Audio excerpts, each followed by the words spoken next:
Olá, eu sou o Padre Beto e começa agora mais um Humanidade Livre, um programa que tem o apoio cultural da Alimentos Mesani. Mesani você conhece, é tradição, é qualidade e se você quiser conferir os novos produtos da Mesani, é só acessar o site www.mesani.com.br. Humanidade Livre é um programa que tem a proposta de lançar reflexões para que nós todos possamos pensar sobre a nossa vida, sobre o sentido dela e o que nós estamos, na verdade, fazendo aqui. Qual é a razão de ser, de estarmos nesse nosso mundo. Nós já refletimos sobre vários temas do cotidiano, sobre ética, sobre autonomia, sobre diálogo, sobre amor. Você pode conferir esses programas pela nossa página no Facebook, Padre Beto Bauru, ou pela página TVC Bauru. Também pelos nossos canais no YouTube, o canal da TVC Bauru e o canal Padre Beto. Tá? Então você pode conferir os outros temas lá, tanto no YouTube como no Facebook. E hoje nós inauguramos assim uma nova fase do programa. Hoje nós vamos lançar a proposta de iluminar o nosso cotidiano com as palavras dos evangelhos. Então nós vamos ler um pouco os evangelhos e tentar tirar deles reflexões para o nosso cotidiano, para a nossa vida, para a nossa orientação, né, cotidiana. E se você tiver temas que você acha que são interessantes a gente abordar aqui nesse programa, basta deixar aí o seu registro, né, de sugestões para que a gente possa ir abordando temas que vocês também desejam que sejam abordados, tá legal? Mas essa nova fase nós vamos assim procurar interpretar os evangelhos para os dias atuais. E eu quero começar com o evangelho de Marcos, que foi o primeiro evangelho a ser escrito. E eu vou começar justamente com o primeiro capítulo. Então nós vamos começar esse programa, ou essa nova fase do programa, com o Evangelho de Marcos, capítulo 1, versículos de 1 a 8. E nesse trecho é justamente o início do Evangelho, e ele diz o seguinte: Início do Evangelho de Jesus Cristo, Filho de Deus. Como está escrito no livro do profeta Isaías, eis que eu mando o meu mensageiro diante de ti para preparar o teu caminho. Uma voz clama no deserto: preparai o caminho do Senhor, tornai retas suas veredas. João estava batizando no deserto e proclamava um batismo de conversão para o perdão dos pecados. E iam até ele gente de toda a região da Judeia e todos os habitantes de Jerusalém e se faziam batizar por ele no Rio Jordão, confessando os seus pecados. Pregava dizendo: depois de mim vem um que é mais forte do que eu, diante do qual não sou digno de me abaixar para desatar a correia de suas sandálias. Eu vos batizo com água. Ele, porém, vos batizará com o Espírito Santo. Bom, esse trecho aqui é muito interessante. Nós podemos tirar, assim, vários pontos que são importantes para o nosso cotidiano. Em primeiro lugar, bem no início, Marcos deixa claro que é o início do Evangelho. E isso tem um significado. Nós não estamos lidando com um livro de biografia. Então, o Evangelho não é uma biografia. A pretensão do Evangelho não é contar a história de Jesus Cristo. O que nós temos nos Evangelhos, em termos de história de vida, é muito pouco. Então, a pretensão dos Evangelhos nunca foi contar a história de vida de Jesus Cristo. Quem escreveu os Evangelhos não foram biógrafos, mas foram pessoas que tentaram um novo estilo literário. E esse estilo literário chama-se evangelho. E o que quer dizer evangelho? Bom, evangelion, em grego, significa notícia alegre, boa notícia. Uma notícia que alegra, uma notícia que é muito boa. E Então nós estamos diante de um anúncio e não de uma história ou de uma biografia, mas são trechos, são relatos que têm como personagem Jesus Cristo, e através desses relatos nós temos um anúncio que é muito bom, um anúncio que é alegre para o mundo. E aqui nós já tiramos já a primeira reflexão. Bom, nós que pretendemos ter um significado nesse mundo e fazer diferença nesse mundo, nós temos que nos perguntar, afinal de contas, nós estamos sendo evangelhos nesse mundo? Ou seja, nós estamos sendo uma boa notícia para o mundo?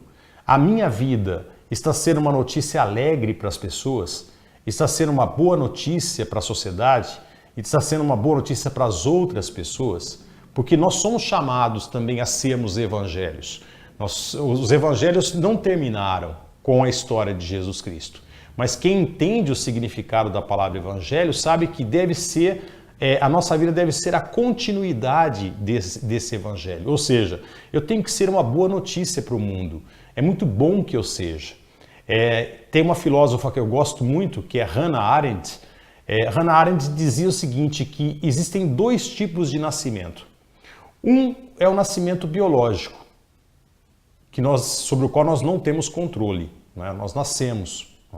E o segundo é o nascimento existencial. Bom, o biológico acontece. Não é? Agora, o existencial, o que é o nascimento existencial? É aquele que está sob o meu controle. É quando eu me pergunto o que eu quero ser nessa vida. Como eu quero conduzir a minha vida. Que tipo de vida eu quero levar. E através desse estilo de vida, o que eu quero ser para o mundo. Que tipo de notícia eu quero ser para o mundo. Aqui vem o nascimento existencial, quando eu tomo a decisão de ser nesse mundo e o que eu quero ser, aqui nasce uma pessoa no sentido existencial da palavra. Então esse segundo nascimento tem relação com o evangelho, tem relação, eu quero ser uma boa notícia, um evangelho para o mundo, ou não, eu quero ser uma pessoa que passe despercebida, né, nesse mundo e não se envolva com ele. Eu acredito que nós temos que nos envolver com o mundo, que nós temos que nos envolver com a sociedade, temos que nos envolver com os outros e principalmente ser uma boa notícia para as pessoas. Ser aquela pessoa que nas circunstâncias eu seja aquele que faça, que vai, não somente aquele que repara que as coisas precisam ser feitas, mas aquele que realmente faz com que as coisas aconteçam. Então, aqui já fica o primeiro questionamento. Eu estou sendo um evangelho para o mundo? Eu estou sendo uma boa notícia para as pessoas? E aí vem uma segunda reflexão. Que tipo de boa notícia os evangelhos trazem? O evangelho de Jesus Cristo traz que tipo de notícia? Qual é a notícia boa que Jesus Cristo trouxe para o mundo?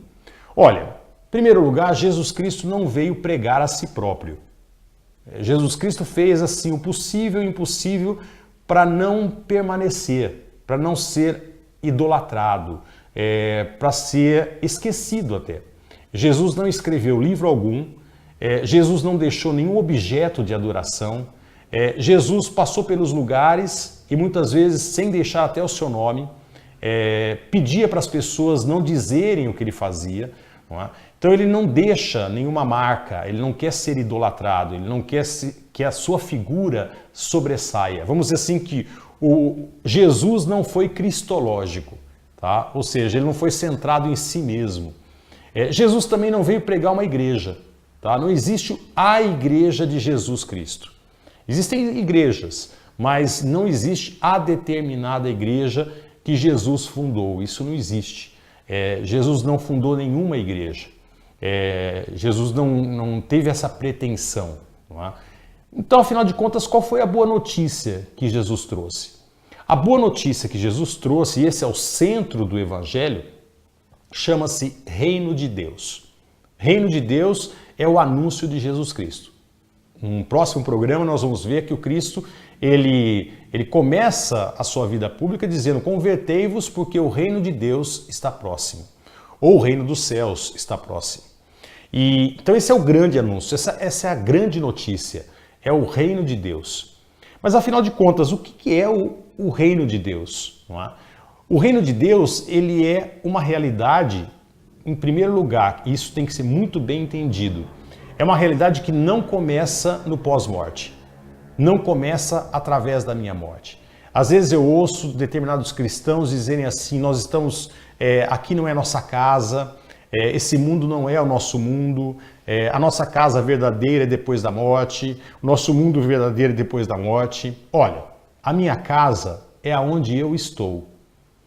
O meu mundo é aonde eu vivo. Portanto, aqui sim é a nossa casa, aqui sim é o nosso mundo.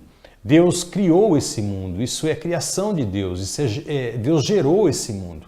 E esse mundo é divino e é o nosso mundo. O que vem depois da morte também será o nosso mundo. Mas no instante que eu estou aqui, e enquanto eu estiver aqui, esse é o meu mundo. E é com esse mundo que eu tenho que interagir.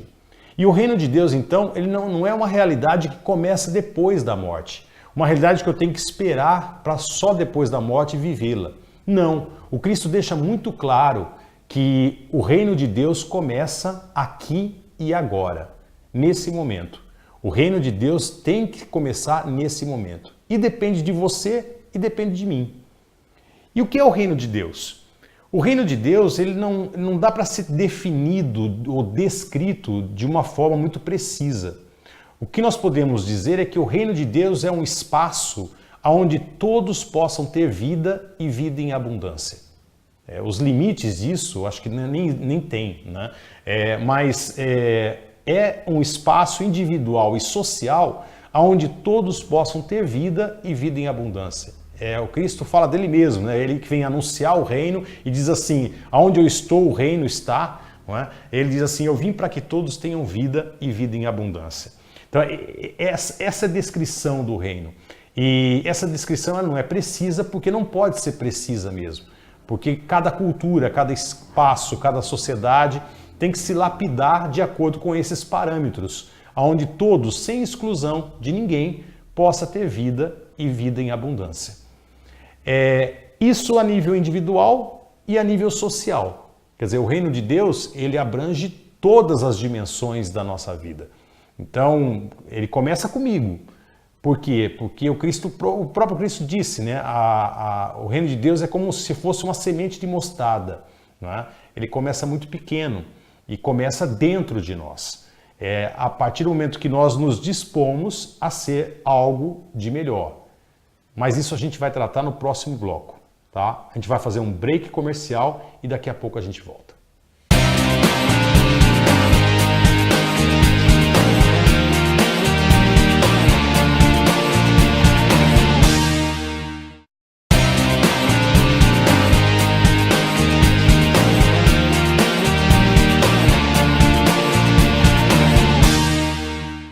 NetDigit Telecom, a internet com sinal mais rápido, transmitido através da fibra ótica. Sua conexão garantida com muita qualidade e velocidade. Rua Antônio Alves, 3232, Vila Aeroporto. Telefone 3201-3000. Fique atento, não perca o sinal. NetDigit Telecom.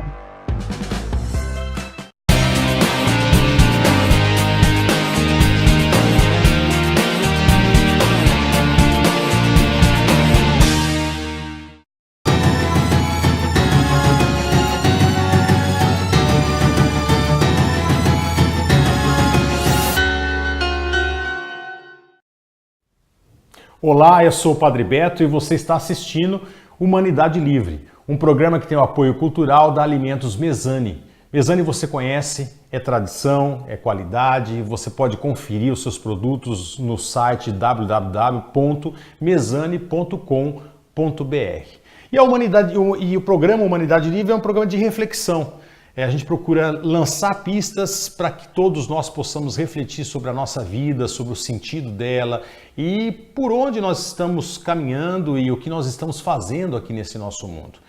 Nós já abordamos diversos temas nesse programa, você pode conferi-los pelo Facebook, nas nossas páginas, né? A página TVC Bauru, lá estão todos os programas, ou na página Padre Beto Bauru. E também nos canais do YouTube.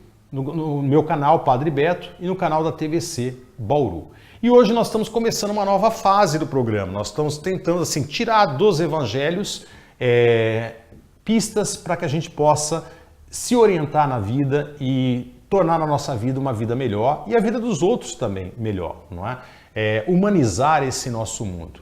E eu terminei o bloco passado dizendo que Jesus veio ao mundo, pelo menos é o que está descrito nos evangelhos, Jesus veio ao mundo para proclamar uma boa nova.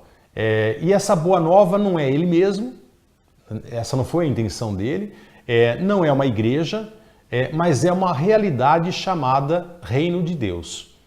E o que é o Reino de Deus? O Reino de Deus é uma realidade que começa aqui e agora, não começa lá no pós-morte, na minha passagem, a qual nós damos o nome de morte, mas começa no aqui e agora. Basta você e eu tomar uma decisão. A gente queria, não é? Não basta a gente ter vontade, eu preciso realmente querer.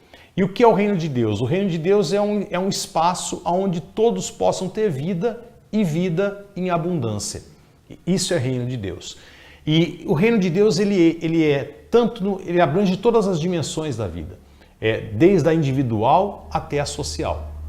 Então, o Reino de Deus ele é uma realidade que abrange a minha vida individual, começa comigo e deve atingir a sociedade, não é? E quando o Reino de Deus, eu começo a participar do Reino de Deus, quando o Reino de Deus começa a aflorar através de mim, quando eu me esforço em ser uma pessoa boa, quando eu levanto todos os dias com a intenção de fazer desse dia um dia extraordinário. Eu, por exemplo, tenho um único momento de oração no dia, quando eu acordo. Quando eu acordo, eu me prostro diante de Deus, na cama mesmo, antes de levantar, e aí eu digo para Deus assim, eu te prometo que hoje eu vou tentar fazer o possível de ser uma pessoa boa. Hoje eu vou fazer desse dia um dia extraordinário. E aí eu me levanto. Não é?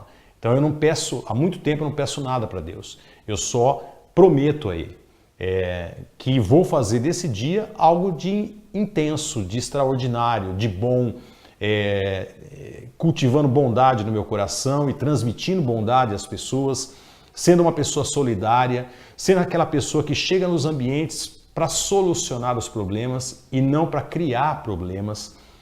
Uma pessoa também que faz com que as outras pessoas pensem, reflitam e se libertem de muitas coisas.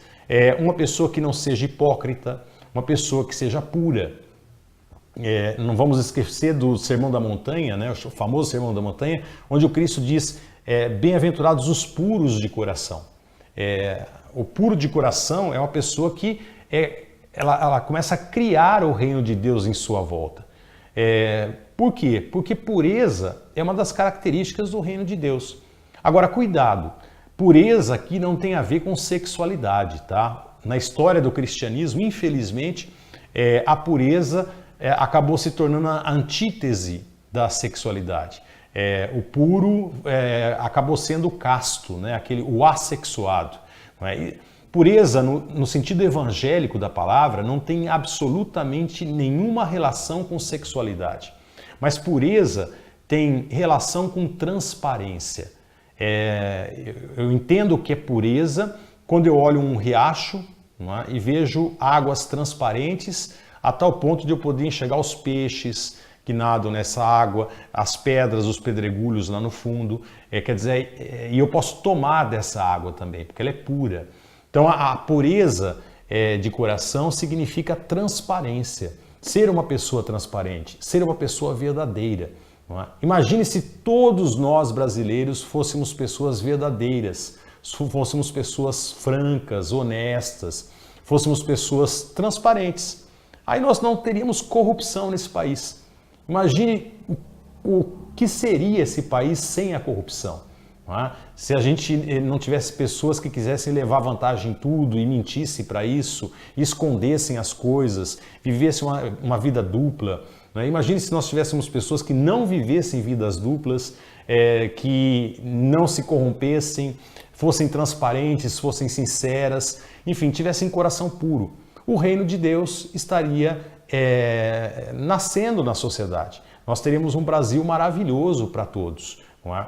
E o reino de Deus é isso, e ele começa comigo assim. Nos meus relacionamentos, eu sendo uma pessoa de bondade e uma pessoa transparente, uma pessoa honesta, uma pessoa sincera, uma pessoa também que não aceita as coisas erradas, uma pessoa que não aceita as coisas que são injustas, uma pessoa que não se conforma com comportamentos que são questionáveis. Não é? Então, bem-aventurados os sedentos de justiça, né? Aqueles que têm sede de justiça. Não é? Esses também constroem o reino de Deus nesse nosso mundo. Então, o reino de Deus começa comigo, com a disposição de ser essa pessoa pura e essa pessoa que busca cultivar os valores, valores que são realmente importantes para todos nós. Agora, o reino de Deus deve abranger a sociedade. E qual é a sociedade que tem o reino de Deus? É aquela sociedade que nem se compara com a nossa. O reino de Deus seria uma sociedade onde não haveria desigualdade social, onde todos pudessem ter vida e vida em abundância. E daí nós podemos, olhando para a nossa sociedade, nós podemos entender o quanto nós estamos longe da mensagem do Evangelho. E aqui vem um tapa na cara dos cristãos, ou das religiões cristãs. Por quê? Porque o Brasil é um país cristão, mas por denominação só, porque o Brasil não vive como um país cristão. Basta ver o alto índice de criminalidade nesse país, basta ver o narcotráfico reinando nesse país, basta ver o índice de homicídios nesse país. Nós temos um índice de homicídio como uma guerra. Não é? Nós vivemos numa guerra, numa guerra silenciosa, mas nós vivemos numa guerra. Se eu constato que a escola pública nesse país ela está sucateada, ela não se investe nela, e o jovem de classes mais pobres não tem a perspectiva de ter vida e vida em abundância através do estudo, então esse país não está próximo do reino de Deus. Se eu enxergo que os policiais arriscam a vida nas ruas e são tão mal pagos, não é? Como eles são, nós estamos muito longe do reino de Deus. Um policial ele está aí para garantir a nossa segurança. E é um profissional muito mal pago, ele deveria ser muito bem valorizado, não é? Muito bem querido e valorizado com um ótimo salário, né? O que não acontece. Então nós estamos muito longe do reino de Deus. O SUS ele mais mata do que salva. Isso é muito longe do reino de Deus. Não é? Nós estaríamos próximos de ser reino de Deus se nós tivéssemos professores muito bem pagos, não é? Professores que são os professores, afinal de contas, que formam os outros profissionais. Então tinha que ser um profissional muito bem valorizado e muito bem pago, para que ele pudesse pesquisar, se preparar e preparar a sua aula. O policial teria que ser muito bem pago, porque ele está arriscando a sua vida e arriscando a vida dos seus familiares para a nossa própria segurança. E os médicos deveriam ser muito bem pagos nesse país que trabalham no SUS, no Sistema Único de Saúde. Enfim, se nós tivéssemos isso pelo menos, nós já estaríamos um pouco mais próximos do reino de Deus. É claro que também a desigualdade social é outra amostra de como nós estamos distante do reino de Deus. De como as igrejas estão pregando o evangelho, mas estão pregando o evangelho de uma forma equivocada. Ou seja, não estão pregando o reino de Deus, que deveria ser pregado, de uma forma muito concreta. Porque sem o reino de Deus, nós vivemos no inferno. E é o que nós estamos vivendo. Nós vivemos numa sociedade muito mais infernal do que celestial. Uma sociedade muito mais pecadora do que uma sociedade que deveria viver na graça de Deus. Então, o reino de Deus é essa realidade, que começa comigo e eu me disponho a ser uma pessoa boa, uma pessoa transparente, uma pessoa pura, uma pessoa que tem aquela boa intenção de chegar e realizar, de fazer e de solucionar os problemas e não criar problemas. Não é? E deve atingir até as estruturas sociais, fazendo com que a sociedade se torne uma sociedade mais justa, mais fraterna, menos desigual, onde profissionais essenciais para todos nós sejam muito bem pagos e valorizados, e aonde os políticos, é claro, a classe política não seja uma classe política profissional, ou seja, esses políticos que ficam tentando se manter de mandato em mandato, prometendo coisas que eles não podem cumprir, mas que fossem pessoas que estivessem ali para servir realmente, como deve ser a sua função, ou seja, fazer com que essa sociedade se torne uma sociedade mais justa e fraterna. Ou seja, simplesmente retornar os impostos pagos para todos nós, para o benefício de todos. Aí nós estaríamos vivendo no reino de Deus. Então esse foi o grande anúncio de Jesus Cristo. Infelizmente, a nossa sociedade se aproxima muito mais da sociedade de Pilatos, a sociedade de César, a sociedade de Roma. Uma sociedade contra a qual Jesus lutou. Não foi por menos que Jesus foi crucificado. Por que Jesus foi crucificado? Porque a sociedade que ele pregou, ou seja, o reino de Deus, é um reino do amor, não é o reino do poder, não é o reino da opressão, mas é o reino do amor, um amor que deve ser não só vivido individualmente, mas deve ser vivido socialmente. E não através somente de uma caridade que eu faço para as pessoas, não. É questão de direito e de deveres que devem ser assimilados por toda a sociedade e por todas as estruturas sociais. Esse é o grande desafio. Não é? Então, vamos refletir um pouquinho sobre tudo isso que nós falamos. Afinal de contas, eu estou sendo um evangelho nesse mundo? Eu estou sendo uma boa notícia para esse mundo? Que tipo de vida eu estou levando? E essa vida está sendo uma vida que pode ser questionada, faz com que as pessoas reflitam e se questionem também. A minha vida é um instrumento para que as pessoas melhorem e se questionem sobre a sua vida. Não é? Mesmo que eu me sacrifique, não é? Mesmo que eu me coloque a minha cabeça a prêmio, não é? Eu estou sendo uma notícia interessante para a sociedade. Em segundo lugar, eu estou vivendo o reino de Deus. Eu estou me esforçando em ser um instrumento desse reino nesse nosso mundo. É isso que nós temos que questionar. Não é? É claro que eu teria outros pontos aqui a falar sobre esse pequeno trecho de Marcos, capítulo 1, de 1 a 8, mas nós estamos chegando no final do nosso programa. Então eu fico por aqui. Se você tiver sugestões a dar, eu quero mandar um abraço para o Helder Lúcio, lá de Cuiabá, que está nos acompanhando, a querida Ângela Manzano e a Sandra Setolin. Tá? Compartilhe esse programa no seu perfil de Facebook e eu aguardo você no próximo, tá bom? Uma ótima semana para você, que Deus te abençoe e até o próximo Humanidade Livre.